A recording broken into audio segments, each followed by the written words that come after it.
अस्सलामु अलैकुम वरहमतुल्लाहि वबरकातुहू। बिस्मिल्लाहिर्रहमानिर्रहीम। अल्हम्दुलिल्लाहि रब्बिल आलमीन अर्रहमानिर्रहीम मालिकी यौमिद्दीन।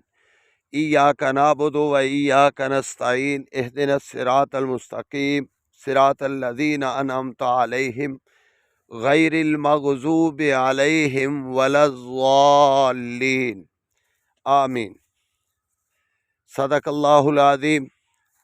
मुअज़्ज़ज़ सामीन व हज़रात, ये सूरा फ़ातिहा है और फ़ातिहा का माना होता है जहाँ से कुरान की इब्तिदा होती है।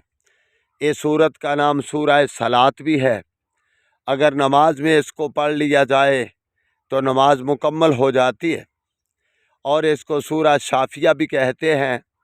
अल्लाह करीम ये पढ़ने के साथ शफ़ा अता फरमा देते हैं।